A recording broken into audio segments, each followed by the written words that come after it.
오늘 본문은 성경 낭독에서 이어지는 창세기 12장 10절부터 20절까지입니다.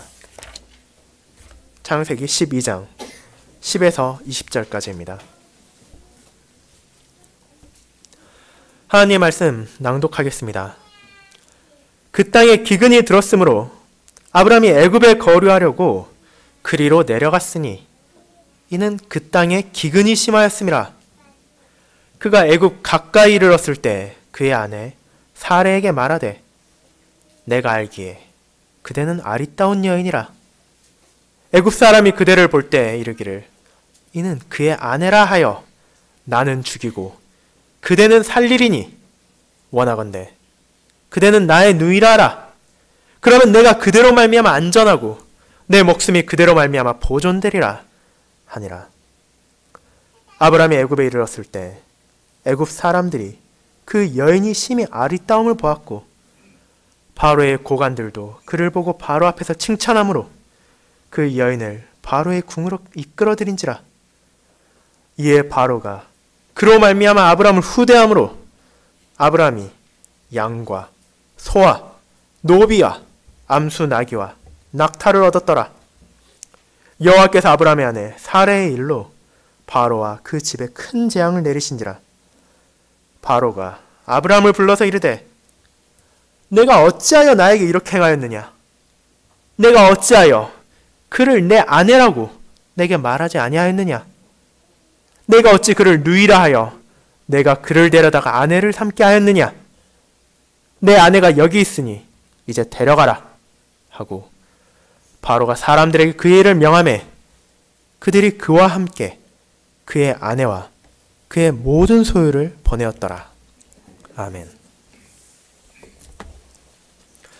설교 찬송은 찬송 41장 1절 2절입니다. 사랑하는 주 예수 그리스도 안에 있는 형제 자매님들, 우리들은 이 땅에서 살아가며 많은 어려움을 마주합니다. 그러한 고난을 마주할 때 우리는 종종 세상에서 훌륭하고 선량한 사람들이 어떻게 고난을 극복했는지를 알고자 합니다. 그러한 사람들을 바라보며 그들과 같이 행하고 싶어지기도 하며 자녀들을 그들같이 성장하게끔 키우고자 하는 바람을 가지기도 합니다. 그런 소망을 가진 사람들이 적지 않기에 서점을 가면 수많은 위인전과 자서전들이 진열되어 있습니다. 부모들은 위인전을 사서 집에 두고 자신의 아이들이 그것을 읽고 그처럼 위대한 사람과 같이 되기를 바라며 성인들 역시 뛰어난 업적을 가진 이들의 자서전을 구입해서 자신과 그들을 비교하며 어떻게 하면 자신들 역시 그들과 같이 훌륭한 사람이 될 수 있을지를 생각하곤 합니다. 우리 신자들 역시 그러한 감정에서 온전히 자유롭지 않습니다. 우리는 분명 성경이 하나님의 말씀임을 알고 있고 그분께서 주신 거룩한 은혜의 계심을 깨닫고 있지만 그럼에도 불구하고 때로는 성경에 나오는 인물들 한 사람 한 사람의 행적을 선모하며 우리 역시 그들과 같이 되었으면 하는 바람을 가지기도 합니다. 아브라함의 믿음, 다윗 왕의 용기와 경건, 솔로몬의 지혜와 같은 것이 대표적일 것입니다. 그와 같은 마음을 가지는 것이 모두 악한 것은 아니며 그러한 믿음의 선조들을 따라 자신의 믿음을 굳게 하며 하나님만을 바라보는 것은 바람직한 일이기도 하지만 동시에 성경은 우리에게 그러한 인물들 한 명 한 명에게 맹목적인 동경을 가져서는 안 된다는 것을 알려줍니다. 하나님의 말씀은 때로는 그들의 믿음을 보여주지만 동시에 그러한 믿음의 선조들 역시 인간의 원죄에서 자유롭지 못하다는 것을 숨기지 않습니다. 그리고 그러한 약함 속에서도 하나님께서 그들을 돌보심을 보여주므로 우리가 이 땅에서 진정으로 바라고 진정으로 따라야 할 분은 오직 하나님뿐이며 우리를 구속하신 예수 그리스도라는 것을 분명히 보여주는 것입니다. 그렇게 오늘 오전 저는 창세기 12장 10에서 20절을 통해 아브라함에게 현실적인 어려움이 찾아왔을 때 아브람이 어떠한 방식으로 이를 해결하려고 했는지와 그의 한계로 인해 찾아온 더 큰 어려움 속에서 하나님께서 어떻게 그와 사례를 건지셨는지를 인간의 한계와 하나님의 돌보심이라는 제목으로 설명드리고자 합니다. 그리고 오늘의 본문에서 드러나는 하나님의 뜻을 다음의 두 가지 부분으로 살펴볼 것입니다. 첫 번째, 인간의 한계. 두 번째, 하나님의 돌보심이 그것입니다.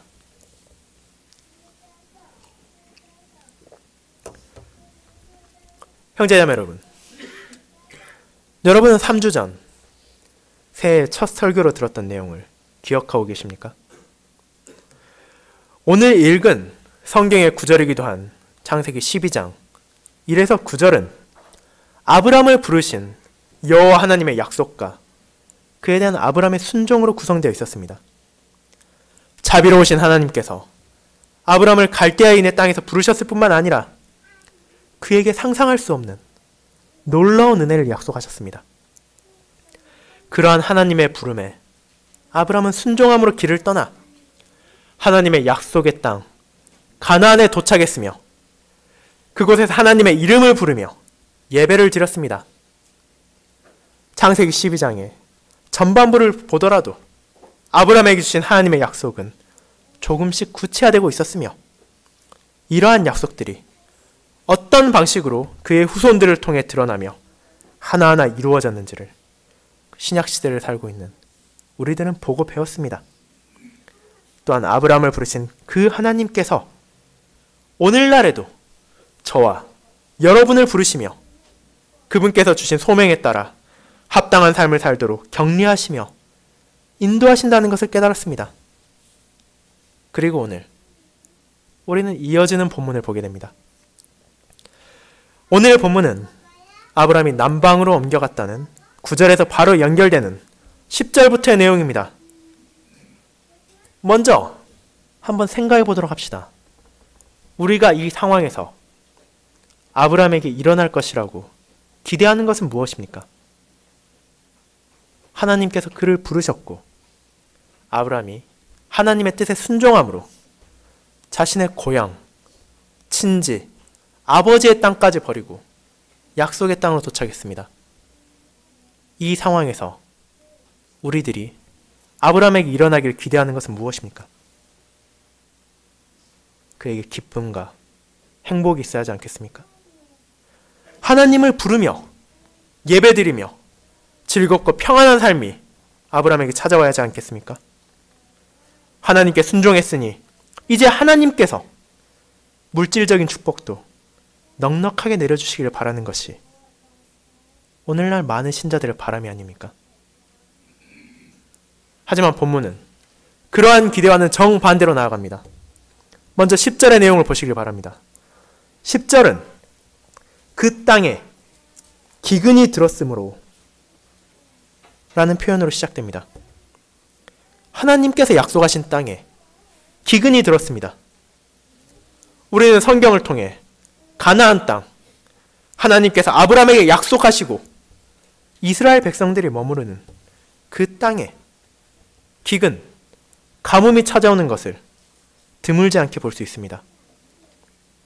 하나님께서 약속하신 가나안 땅은 젖과 꿀이 흐르는 풍족한 땅이라고 고백됨에도 불구하고 어째서 이와 같은 가뭄이 찾아오고 어려움이 있는 것입니까? 이에 대해 여러분은 깊게 생각해 본 적 있으십니까? 젖과 꿀이 흐를 정도로 풍족한 땅이라면 이러한 기근에서 자유로워야 하지 않겠습니까? 우리의 생각으로 이러한 묘사에 더욱더 가까운 땅은 가나안 땅이 아니라 오늘 아브람이 향하는 애굽, 즉 이집트였습니다.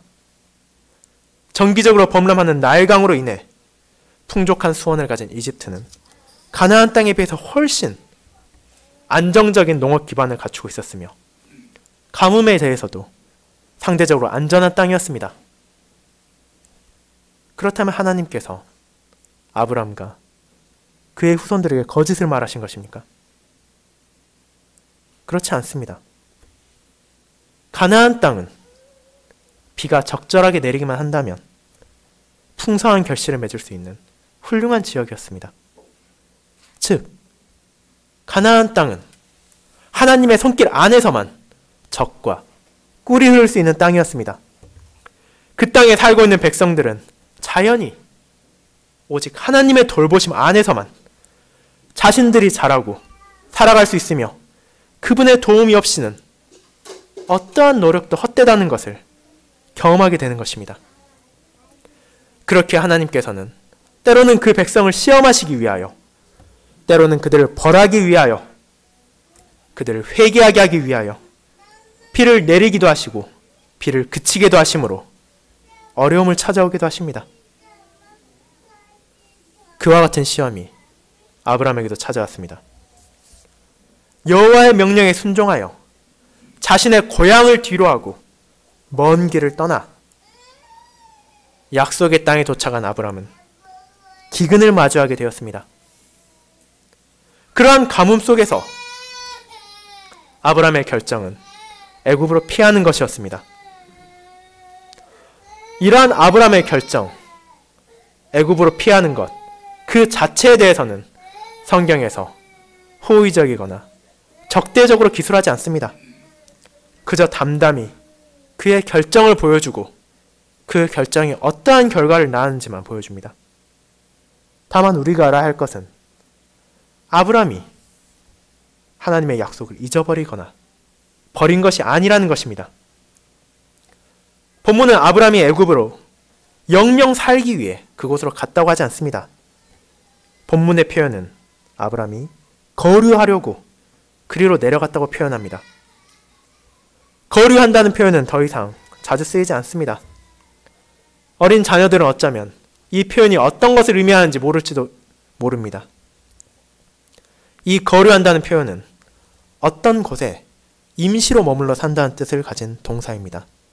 즉, 아브라함이 심한 기근을 피해 애굽으로 떠난 것은 사실이지만 거기서 자리를 잡고 눌러 살기 위해 간 것이 아니라 잠시 동안 기근을 피해 자신과 가족을 보존하기 위해 떠난 것임을 보여주는 것입니다.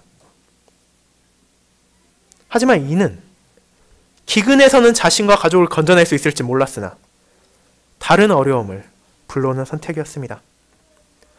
아브람 역시 이를 예상할 수 있었습니다. 그 내용은 바로 11절부터 13절까지에 나오는 자신의 아내 사레와 관련된 것이었습니다. 이 시점에서 사레의 나이는 이미 65세를 넘었습니다. 오늘날로 따지면 직장에서 은퇴를 해야 할 나이입니다. 그럼에도 아브람은 그녀의 아리따움을 말합니다. 그리고 단순히 아내에게 사랑을 표현하는 것이 아니라, 그녀에게 아부를 하기 위해서 말하는 것이 아니라, 그녀의 아름다움으로 인해 실제적인 어려움이 찾아올 것이라는 것을 예측하고 이를 말합니다. 이는 어쩌면 애굽 사람이 그녀를 취하기 위해 자신을 죽일지도 모른다는 것이었습니다. 우리는 그녀의 용모가 어땠는지 정확하게는 알 수 없습니다. 왜 애굽 사람들이 65세가 넘은 그녀를 아내로 취할 정도로 남편을 죽이고서라도 아내로 취할지도 모른다고 아브람이 두려워했는지 정확하게는 모릅니다. 그럼에도 불구하고 우리는 분명 그녀가 당시 아브람에게 있어서 또한 애굽 사람들에게 있어서도 충분히 결혼을 고려할 만한 매력적인 여인이었으며 그것이 아브람에게 또 다른 어려움을 가져왔다는 것을 알 수 있습니다. 이 어려움, 아리따운 아내로 인해 죽임을 당할지도 모른다는 상황에서 아브람은 어떤 선택을 합니까? 믿음을 가지고 하나님만을 의지하며 그분의 뜻을 구하며 순종하기 위해 노력합니까? 하나님의 약속을 붙잡고 그 약속 안에서 굳건히 서 있기를 선택합니까? 아니면 자신의 능력과 계획으로 이 상황을 해결하고 빠져나가기를 원합니까? 본문을 바라보는 우리의 마음은 전자일지 모르지만 아브람의 선택은 후자였습니다. 그는 하나님을 신뢰하고 하나님의 도움을 구하는 대신 자신의 머리를 써서 이 상황을 회피하려고 했습니다. 그가 선택한 것이 무엇입니까? 자신을 사레의 남편이 아니라 오빠로서 가장하여 위험을 피하고 찾아올지 모르는 죽음의 위협에서 벗어나려 했습니다. 그리고 이 상황에서 그가 잊어버린 것이 무엇입니까? 한번 생각해 보시길 바랍니다. 이 선택을 내림으로 아브라함이 분명히 잊지 말아야 할 중요한 것을 망각했다는 것을 우리는 알 수 있습니다. 그것이 무엇인지 여러분은 알 수 있으시겠습니까? 이는 12장 전반부에 나오는 하나님의 약속입니다. 분명 아브라함은 애굽에 거류하러 떠났다는 것을 통해 하나님께서 그에게 주신 약속의 땅을 저버리지 않을 것이라는 점을 보였습니다. 하지만 애굽에 가까이 가고 자신에게 생명의 위협이 찾아올지도 모른다는 생각을 들자 그는 자신의 능력으로 이를 해결하려고 했습니다. 하나님께서 그에게 주신 약속이 무엇이었습니까? 그로 큰 민족을 이루고 복을 주어 이름을 창대하게 할 뿐만 아니라 그의 후손들에게 약속의 땅이 주어지는 것이었습니다. 이 약속이 아직 온전히 이루어지지 않았습니다. 그에게는 아직 자식이 없었으며 큰 이름을 얻지도 못했습니다. 그런 상태에서 여호와 하나님이 자신이 약속을 준 아브라함이 죽도록 내버려 두시겠습니까? 그렇지 않습니다. 그렇게 아브라함은 이 상황에서 하나님을 신뢰하고 그분의 뜻대로 모든 것이 흘러가기를, 그분의 뜻 안에서 그분의 백성으로 살아가길 선택해야 했습니다. 하지만 아브라함은 그 대신 자신의 계획을 짜냈습니다. 그리고 그 계획은 결코 아브라함의 예상대로 흘러가지 않음을 우리는 보게 됩니다. 그는 사레를 자신의 누이로 가장했습니다. 한 여자가 남편이 있다면 그녀를 취하기 위해서는 남편을 제거해야만 하겠지만 오빠가 있는 여자라면 굳이 그 오빠를 죽일 필요는 없습니다. 오히려 죽이기보다는 그와 교섭을 하고 달래서 그의 누이를 자신의 아내로 달라고 요청할 것입니다. 그렇기에 아브라함은 이를 통해 자신의 생명을 보존하며 또한 오빠라는 보호자의 자격으로 이후에 나오는 라반이 아브라함의 손자인 야곱에게 했듯이 결혼을 지연시킬 수 있을 것이라고 생각했을지도 모릅니다. 어차피 아브라함과 그 가족은 평생을 애굽에서 살기 위해 온 것이 아니라 기근을 잠시 피하기 위해 온 것이기에 일단 어려운 상황만 모면하고 나면 약속의 땅인 가나안으로 다시 돌아갈 수 있었을지 모르기 때문입니다. 이런저런 상황을 고려한 결과 아브라함은 사레에게 어려운 부탁을 했으며 사레는 그 남편에게 순종했습니다. 하지만 그 계획이 어떤 결과를 가져옵니까? 아브라함의 생각대로 모든 것이 잘 풀려나갔습니까? 결코 그렇지 않습니다. 아브라함의 계획은 부정적인 것은 들어맞았지만 자신이 생각한 긍정적인 것은 빗나갔습니다. 아브라함은 자신의 한계를 명백하게 드러냈습니다. 아브라함이 염려했던 대로 애굽 사람들은 사레의 아름다움을 보았습니다. 그리고 이집트의 지도자인 바로, 오늘날 파라오라고 흔히 불리는 그에게 바로의 고관들은 그 아내를 데려갔습니다. 이 상황에서 아브라함은 무력했습니다. 자신의 계획에 파탄나는 것을 목격해야만 했으며 아내가 바로의 궁으로 끌려감에도 불구하고 이를 지연시키거나 막았다는 아무런 표현을 찾아볼 수 없습니다. 그리고 이 상황을 모르는 바로는 아브라함을 사레의 누이로 알고 그를 후대했을 뿐만이 아니라 큰 재산을 주며 호의를 표시할 정도였습니다. 자신의 어리석은 계획으로 인해 아내가 애굽의 지도자의 궁에 끌려가고 아내를 끌어간 장본인은 아무것도 모른 채 자신에게 재물을 베푸는 것에 어떤 저항도 하지 못한 아브라함의 심정은 참담했을 것입니다. 그리고 이와 같은 참담함과 비참함이 우리 사람의 한계입니다. 믿음의 아버지라 불리는 아브람 역시 이 한계에서 벗어날 수 없었습니다. 그는 여전히 약했으며 흔들리는 존재였을 뿐만이 아니라 하나님을 전적으로 의지하지 않고 자신의 능력으로 때로는 상황을 해결하려는 모습을 보이기도 합니다. 하지만 모든 인류의 첫 조상인 아담과 하와 이후 인간은 온전히 선을 행할 능력이 없을 뿐만이 아니라 하나님의 자비하심과 사랑이 없이는 그분의 백성으로 세상을 살아간다는 것이 불가능합니다.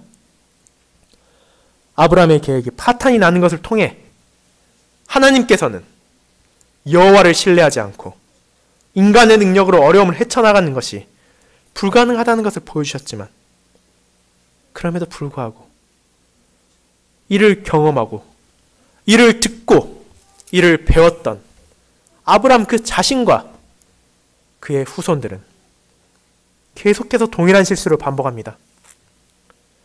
일이 실패했을 때 하나님을 바라보며 겸손히 회개하는 것이 아니라 다음번에는 이와 같이 되지 않을 것이라 생각하고 이번엔 그저 운이 없었던 것이라고 생각하며 스스로를 위로하곤 합니다. 그리고 똑같은 잘못을 계속해서 반복합니다. 그러한 자신의 백성들에게 하나님께서는 때로는 아브람과 같은 어려움을 통해서 다른 때는 군대나 자연재해를 통해서 그들을 돌이키게 하시고 오직 자신만이 여호와 하나님만이 모든 선의 원천이시며 그 백성을 어려움에서 건져내실 선하신 아버지라는 것을 깨닫게 하십니다. 그리고 이와 같은 사실을 가장 잘 알고 계신 이가 계셨습니다. 어려움을 피하기 위해 꾀를 짜내고 머리를 굴리는 대신 누구에게 의지해야만 하는지를 알고 계신 분이 바로 우리의 주님이셨습니다. 주님께서 이 땅에서 태어나시고 사역을 하시는 동안 그분께서는 아버지 하나님의 뜻에 따라 그분께 순종하며 그분의 힘을 의지하며 살아갔습니다. 결코 세상적이며 인간적인 방식으로 자신에게 찾아온 어려움을 해결하는 것이 아니라 온전히 아버지를 신뢰하셨습니다. 대제사장들과 바리새인들, 서기관들, 이스라엘의 온갖 유력자들이 자신의 가르침을 거부하고 비방하며 모욕하고 때로는 왜곡할 때 그들에게 로비를 하거나 그들에게 아첨을 해서 자신의 편에 끌어들이려고 하지 않았습니다. 온전히 하나님의 말씀만을 선포하시며 인간적인 방식이 아니라 하나님의 방식에 따라 순종하셨습니다. 또한 자신을 배신한 유다가 주님을 잡아가기 위해 큰 무리를 데리고 왔을 때 그분께서는 어떠한 방식을 취하셨습니까? 베드로가 칼을 빼들어 그들과 싸우는 동안 몸을 피해 도망가셨습니까? 제자들에게 어떻게든 시간을 끌려고 하시며 자신만 살기 위해 그들을 버리셨습니까? 그렇지 않으셨습니다. 자신의 목숨이 위태로운 상황에서도 이를 통해 언약 백성의 구속이라는 큰 역사를 이루실 하나님의 자비와 사랑을 신뢰하며 아버지께서 주신 잔을 거부하지 않으시고 마셨습니다. 하지만 저와 여러분은 어떻습니까? 우리 사람은 어떻습니까?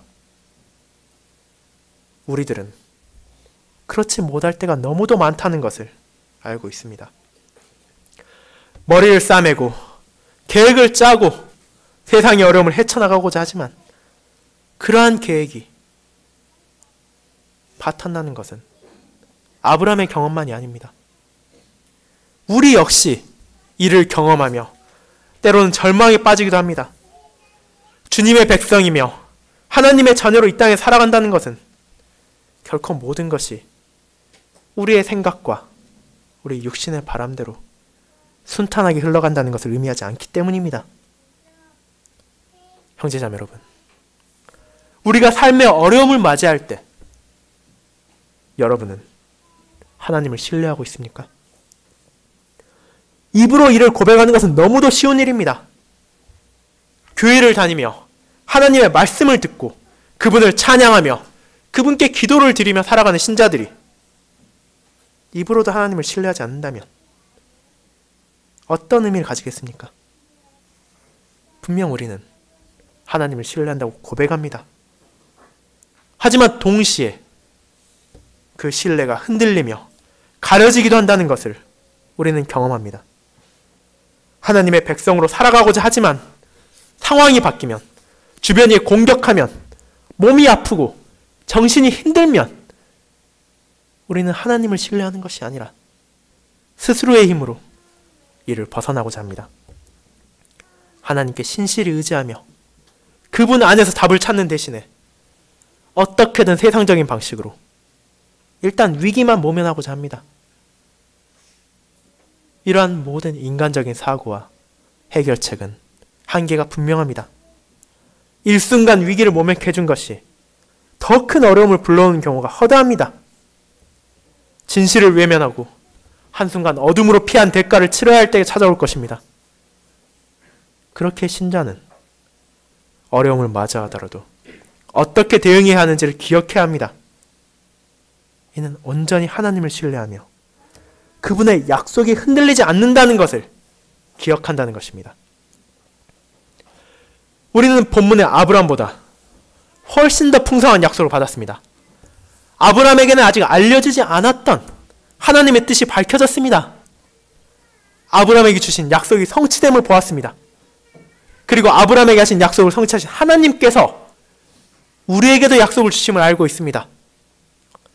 이 하나님께서는 참으로 모든 일이 나의 그리고 여러분의 구원을 위해 합력하게 하실 것이라는 약속을 주셨습니다.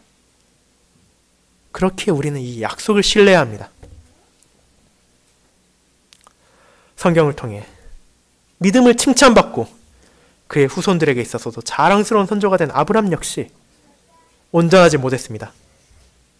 그렇게 우리는 아브람을 바라보면서도 그의 모든 것을 흉내내려고 하거나 막연한 동경을 하는 대신 그를 통해 드러나는 우리의 주님 그리스도를 바라보게 됩니다. 그리스도의 사역을 의지하며 온전하신 그분의 순종이 우리에게 주어졌다는 것을 기억하게 됩니다.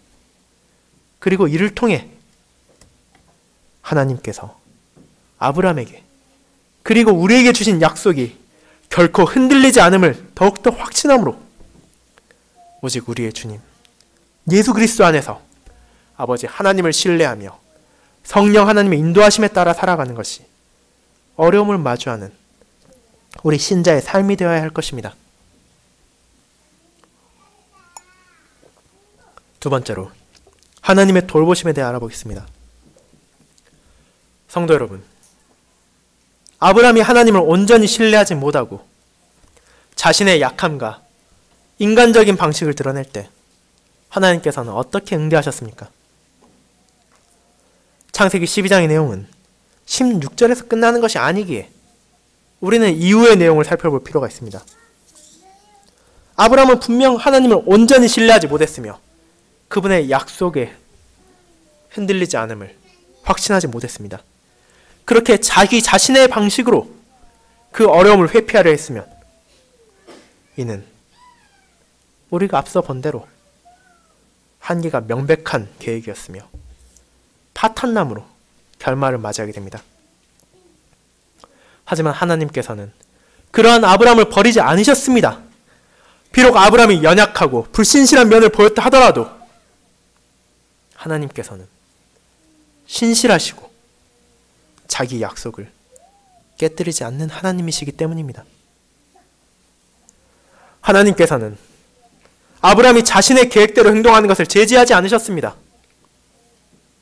하지만 아브람의 모든 계획이 좌절로 그를 몰아넣었을 때 그를 건지시고 돌보심으로 이 세상에서 진정으로 의지해야 될 것이 자기 자신이나 타인이 아니라 오직 한 분, 여호와 하나님이라는 것을 깨닫게 하십니다.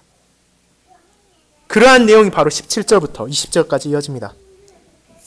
하나님께서는 먼저 바로와 그 집에 큰 재앙을 내리십니다. 더 이상 아브람이 아니라 여호와 하나님께서 직접 자신의 뜻에 따라 행동을 하십니다. 그리고 그 행동은 애굽의 가장 큰 권력자였던 바로와 그 집에 대한 재앙으로 나타납니다. 여기서 그 재앙의 대상은 아브람이 아니라 바로입니다. 우리가 객관적으로 본문을 살펴볼 때 잘못의 원인이 어디 있다고 판단하겠습니까? 바로입니까? 아브람입니까? 아브람의 잘못으로 인해 아무것도 모른 채 사례를 아내로 취하기 위해 데려갔던 바로와 그의 집이 벌을 받는 것은 뭔가 잘못된 것이 아니라는, 잘못된 것이 아닌가 하는 생각이 들지 않습니까? 하지만 성경은 인간의 논리나 법정이 아닙니다. 하나님께서 바로를 범하심은 바로 그가 알지 못했다 하더라도 하나님께 큰 죄를 범했기 때문입니다. 하나님께서는 사례를 통해 아브람에게 자식을 주고 그 후손들을 번성케 함으로 약속의 땅을 주실 것을 계획하셨습니다. 이는 아직 아브람에게 구체적으로 드러나 있지 않은 약속이었습니다. 아브람은 자신의 자식이라는 약속만 들었을 뿐 그게 누구와의 관계에서 가질 자식인지는 알지 못했기 때문입니다. 아브람 역시 구체적으로 이를 알지 못했는데 바로는 이 약속에 대해 무엇을 알겠습니까? 전혀 알지 못했을 것입니다. 그렇게 그는 자신의 무지함을 주장했을지도 모릅니다. 하지만 무지로 인한 죄를 저질렀다고 해서 그것이 무죄가 되는 것은 아닙니다.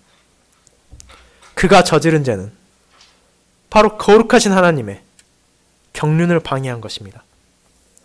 비록 높으신 하나님에 대해 잘 모르고 그분의 경륜이 무엇인지 몰랐다고 하더라도 하나님에 대항하여 죄를 지었기에 그는 벌을 받았습니다. 아브람을 축복하는 것이 아니라 아내를 빼앗아가는 악을 행했기에 그는 하나님께서 아브람에게 3절에서 약속하신 대로 저주를 받았습니다. 그리고 이 재앙의 내용이 구체적으로 무엇인지는 기록되어 있지 않아 이는 바로에게 명백하게 자신이 잘못했음을 깨닫게 하는 것이었습니다. 자신의 행동에서 어떤 문제가 있었으며 자신과 자신의 집에 내린 재앙의 원인이 무엇인지를 찾은 결과 그는 진실을 알게 되었습니다. 그렇게 바로는 아브람을 불러 그를 비난합니다. 우리는 이를 통해 바로를 필요 이상으로 악한 자로 묘사해서는 안 된다는 것을 알게 됩니다. 그는 자신의 잘못을 깨달은 후에도 완고하게 이를 고집한 대신 아브람을 부릅니다. 또한 3번에 걸쳐 사레의 남편인 아브람에게 왜, 어째서 그러한 행동을 해서 자신이 죄를 범하게 했는지를 묻습니다. 먼저 그는 내가 어찌하여 나에게 이렇게 행하였느냐 라고 묻습니다. 아브람과 바로는 어떠한 은원관계도 없었습니다.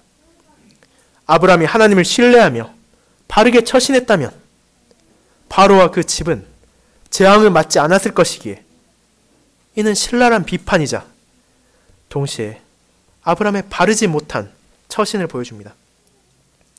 하나님의 약속을 받은 자로서 마땅히 그 약속에 합당하게 살아야 했으나 그렇게 하지 않으므로 저주를 불러일으켰기 때문입니다. 바로의 비판은 거기서 멈추지 않습니다. 내가 어찌하여 그를 내 아내라고 내게 말하지 아니하였느냐? 내가 어찌 그를 누이라 하여 내가 그를 데려다가 아내를 삼게 하였느냐? 이어지는 질문들은 사실상 질문이 아니라 비난에 가깝습니다. 이 모든 것을 행한 아브라함의 동기를 우리는 알고 있습니다. 성경은 이를 감추거나 미화시키지 않습니다. 그는 다른 이유가 아니라 자신의 목숨을 건지기 위해 아내에게 거짓말을 하도록 했으며 하나님을 신뢰하는 대신에 자신의 계획을 선택했습니다. 그렇게 아브람은 바로에게 어떠한 변명도 하지 못했습니다. 아브람은 이를 통해서 자신의 어리석음과 경솔함, 자신의 부주의로 인해 하나님을 신뢰하지 못함이 어떤 결말을 가져올 뻔했으며 그러한 결말에서 자신과 사례를 건지신 하나님의 은혜에 더욱더 감사할 수 있게 되었습니다. 그러한 통렬한 비판을 한 바로는 아브라함에게 사례를 돌려주었습니다. 바로는 아브라함의 잘못과 자신의 잘못이 불러온 결과에 분노했으나 그 원인을 제공한 아브라함을 벌하려고는 하지 않았습니다.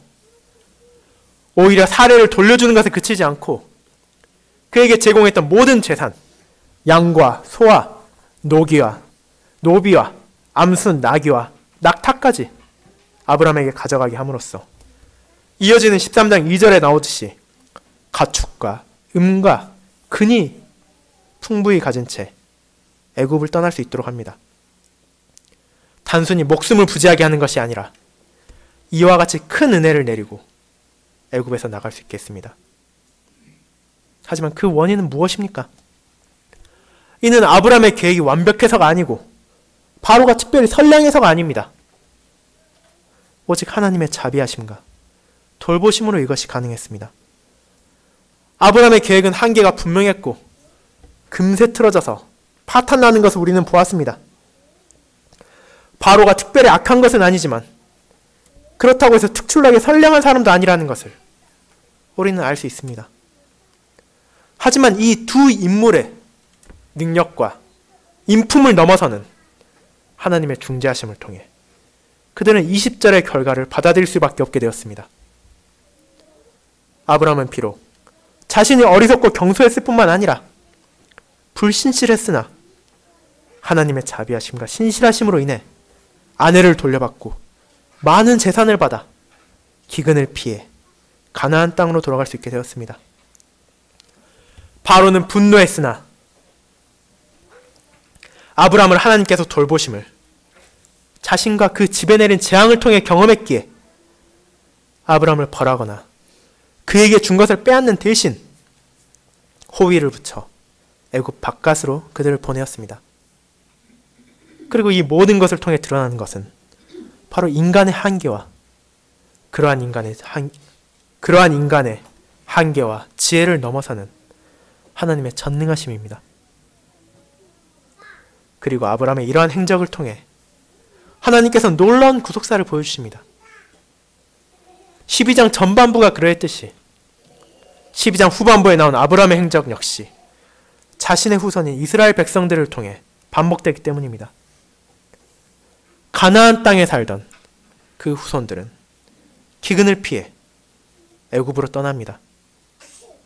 그곳에서 거류하던 이들은 바로의 분노를 사나 하나님의 돌보심과 은혜로 인해 은금 패물과 의복과 같은 그들의 물품을 취해서 애굽을 떠날 수 있었습니다. 아브라함이 그러했듯이 이스라엘 백성들이 하나님께 불신실한 하나님을 보이며 약함과 악함을 드러냈으나 그러한 그들에게 하나님께서는 다시 자비를 베푸사 그들의 선조인 아브라함을 건지심과 같이 이스라엘 백성들을 택하시고 그들을 건지셔서 다시금 하나님께로 돌아올 수 있도록 인도하셨습니다. 이러한 하나님의 신실하심이 역사를 통해 하나하나 드러나는 것을 우리는 알게 됩니다. 12장에서 주어진 약속, 큰 민족과 창대케 되는 이름, 복과 저주가 그의 후손들을 통해 하나하나 이루어집니다. 그 후손은 이스라엘을 성립하게 되고 아브라함의 이름은 만대에 울려 퍼지게 되었습니다. 그를 통해 드러난 하나님의 복과 저주는 지금까지도 이어지고 있습니다. 하지만 그 모든 것은 아브라함이 신실해서 그의 후손인 이스라엘 백성들이 신실해서 신약 백성들인 우리들이 신실하고 온전해서가 아니라 오직 우리의 약함과 우리의 불신실함 속에서도 하나님께서 보이신 신실함으로 인해 성취된 것입니다. 그리고 이를 위해서 진정으로 신실하시며 진정으로 능력 있으시며 온전하신 우리의 주님 예수 그리스도께서 자신을 내어주셨습니다. 그 백성을 위해 고난을 인내하시고 자신의 모든 것을 내어주심으로 우리의 아버지의 놀라우신 신실하심을 온 세상에 보이셨습니다.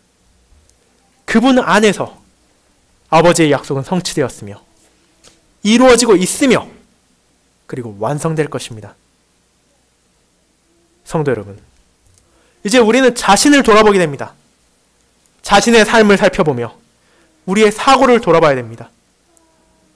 우리의 신뢰는 누구에게 있습니까? 우리의 피난처는 어디이며 우리는 어느 곳을 바라보며 살고 있습니까? 세상을 살아가며 우리는 분명 어려움을 마주할 것입니다. 때로는 육체와 정신이 우리를 괴롭힐 수 있습니다. 때로는 사랑하는 이와 영영 헤어져야 할 수도 있습니다. 하지만 그 모든 상황에서 우리는 누구에게 도움을 구하며 누구를 따라 살아가고자 합니까? 바로 우리의 신실하신 아버지 여호와 하나님께 도움을 구하며 우리의 몸을 피하며 우리는 위로를 얻을 수 있습니다. 때로는 그분의 섭리와 경륜이 우리가 원하는 대로 인도하지 않을 수도 있습니다. 하지만 하나님께서는 우리의 기대를 배반하는 모든 것까지 포함해서 구원에 합력하도록 인도하십니다. 그처럼 놀라운 사랑과 자비를 우리에게 베푸심은 우리가 그 모든 것을 받기에 합당한 선량하고 신실함이 온전한 사람이어서가 아닙니다. 우리는 여전히 불완전하며 약하며 흔들리나 아버지 하나님께서는 자신의 아들이며 우리의 주님이신 예수 그리스도 안에서 이 모든 사랑을 베풀어 주십니다.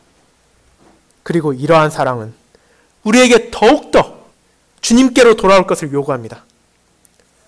너무도 큰 구속의 은혜와 넘치는 사랑을 매일매일 받고 있는 신자는 구원에 기여하기 위해서가 아니라 이미 주신 은혜에 대한 감사의 삶을 살게 됩니다. 이러한 감사의 삶 안에서도 우리는 자신을 바라보며 우리의 지혜와 우리의 계획을 의지하는 것이 아니라 세상을 바라보며 세상의 방식을 따르는 것이 아니라 오직 하나님을 바라보며 하나님을 의지하는 법을 배우게 됩니다. 그리고 아버지 하나님께서는 자신의 약함을 인정하며 겸손히 회개하며 자신께로 나아오는 이들을 돌보시며 인도하십니다.